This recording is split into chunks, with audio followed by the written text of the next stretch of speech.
Kalau kita ada saman ataupun denda bisa nampak di situ. Hebat kan isinya kan di Malaysia.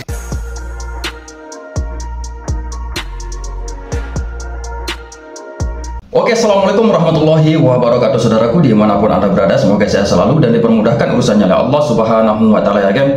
Oke, kali ini saya mendapatkan sebuah link video dari channelnya brother kita, Risyah Channel kalau tidak salah namanya, ya kan. Yang dimana brother kita ini sekarang berada di Malaysia, namun beliau ini sangat shock, kan, ketika mengetahui IC atau KTP kalau bahasa saya itu, ya kan. Kalau di Indonesia itu KTP, dan mengetahui kalau IC itu banyak sekali kegunaannya. Ini sangat-sangat shock, geng. Brother kita ini ketika katanya sedang berkendara atau mungkin mau pergi kemana, ya geng, namun ditahan oleh pihak polisi Malaysia. Nah, disitulah brother kita ini mengetahui kalau IC Malaysia itu sangat-sangat canggih, geng. Wow, saya jadi penasaran, geng, karena saya juga sering mendapatkan cerita dari teman-teman kalau IC di sana itu memang sangat-sangat canggih, geng, banyak kegunaannya. Oke, seperti apa videonya? Mari kita saksikan videonya dari Risyah Channel, ya, geng. Let's go. Assalamualaikum warahmatullahi wabarakatuh, tuan puan. Kali ini saya membahas untuk para netizen, memberitahu informasi lah kepada netizen Indonesia ataupun rakyat Indonesia. Saya tidak membanding-bandingkan, hanya membagi informasi kepada rekan-rekan saya lah yang di Indonesia. Oke, kawan-kawanku, ini tentang IC ataupun KTP. Kalau di Indonesia namanya KTP, kartu tanda penduduk. Kalau di Malaysia namanya IC atau IC apa ya? Identitas card. Kad pengenalan diri lah, sama lah tuh.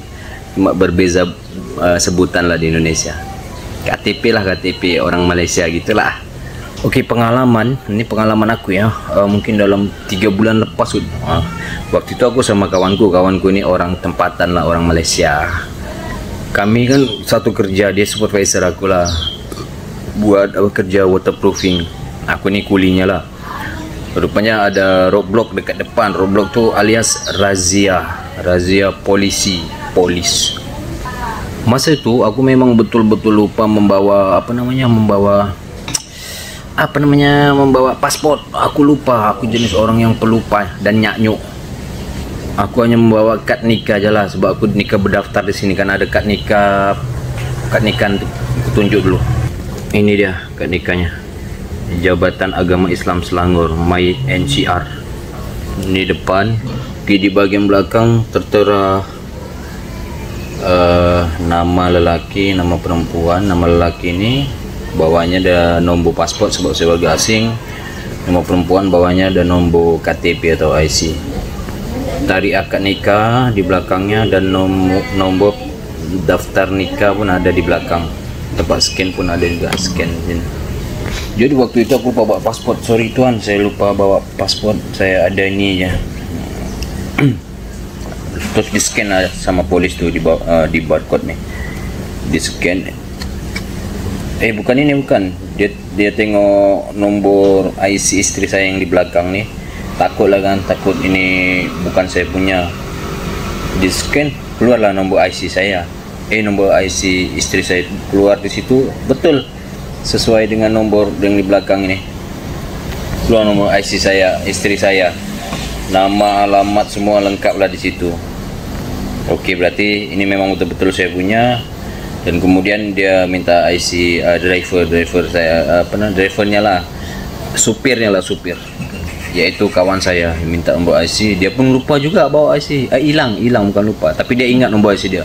Ingat ada satu alat macam handphone gitu. Kalau polis bawa tuh macam handphone.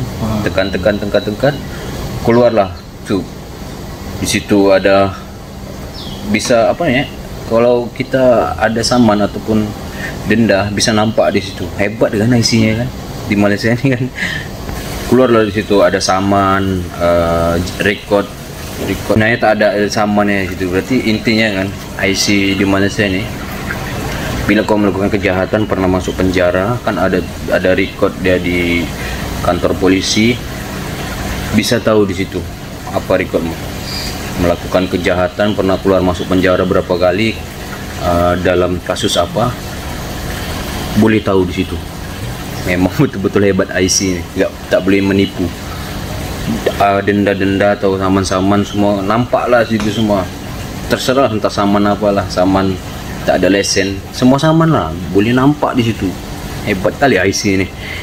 Dan buat rakan-rakan saya yang di Indonesia, kalau IC Malaysia ini dia ada macam chips tu, boleh kamu bayar tol pakai itu.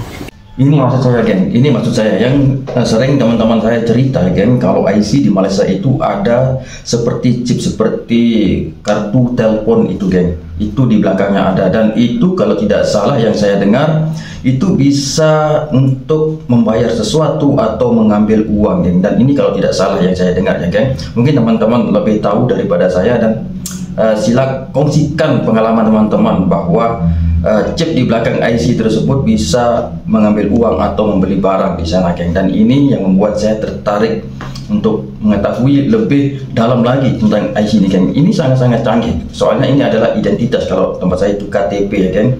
Dan ya, kalau KTP di tempat saya itu tidak ada seperti ini, hanya itu sebagai identitas diri. Tetapi kalau IC di Malaysia ini sangat-sangat banyak kegunaannya, ya, geng. Ini mungkin yang membuat brother kita ini sangat shock, geng. Oke, lanjutkan lagi.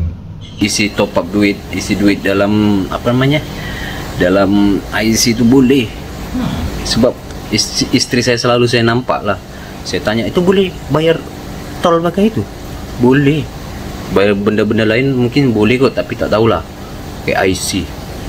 Mantap kali ya IC Malaysia, macam mana orang buatnya. Tapi ingat, ini konten bukan membandingkan, saya hanya membagi informasi kepada kalian warga-warga Indonesia. Seperti saya ini, saya pun baru tahu juga. Dan IC ini tergolong menjadi 3 kalau nggak salah aku, ya. IC biru itu memang asli orang Malaysia, IC merah itu penduduk tetap tapi bukan orang Malaysia, paspornya masih warga asing. Tapi IC merah itu kamu boleh stay bila-bila masa di Malaysia ni, kapan-kapan boleh stay. IC hijau ni saya kurang tahu. IC hijau kalau tak silap orang Malaysia yang mau nikah di luar negeri dan punya anak, kemudian balik ke Indonesia dikasih IC hijau. Iya gitu, mungkin salah. Tolong kasih pencerahan lah buat saya, mungkin saya kurang tahu lah. Tapi yang saya tahu ada IC merah, IC hijau, IC biru. Nah, yang biru itu yang punya orang Malaysia, yang merah itu warga asing. Saya bukan membandingkan, saya hanya membagi informasi kepada anda warga-warga Indonesia seperti saya ini. Lebih dan kurangnya yang warga Malaysia tolong dibetulkan apa yang saya cakap nih. Kalau ada yang kurang, ada yang salah, tolong dibetulkan. Oke, dah, jangan gaduh-gaduh Malaysia Indonesia. Kalau mau gaduh cukup di komen-komen aja, dah akhir zaman nih. Oke. Dah, aku mau berangkat kerja dulu. Oke, assalamualaikum. Waalaikumsalam warahmatullahi wabarakatuh. Ya, walaupun di dalam komen, ya, kan, kita tidak boleh berantem atau seperti kata brother kita ini tidak boleh bergaduh-gaduh, walaupun itu dalam komen, di dalam komentar maksud saya, kan. Dan apapun itu kita harus saling berjabat tangan, karena Malaysia dan Indonesia ini adalah saudara kita, ya, geng. Kita ini bersaudara.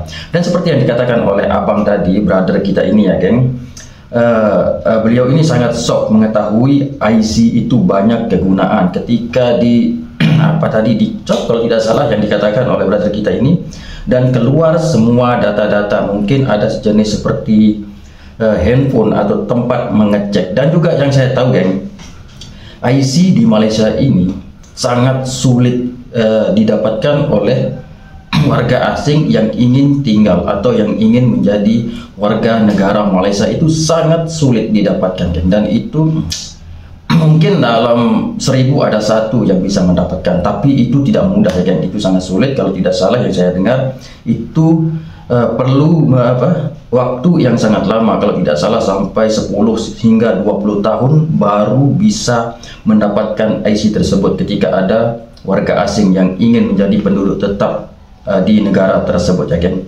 Dan itu sangat-sangat bagus, geng, karena pemerintah di sana itu tidak sembarangan memasukkan orang untuk tinggal di negara tersebut. Ya, mungkin kalau bekerja ya mudah, ya, geng, karena saya tahu kalau Malaysia ini kalau lowongan pekerjaan itu sangat banyak dan juga mudah didapatkan, apalagi bagi warga negara Indonesia itu sangat mudah, ya, geng. Dan itu pasti di jalur resmi, bukan di jalur yang tidak ditentukan oleh negara, ya, geng.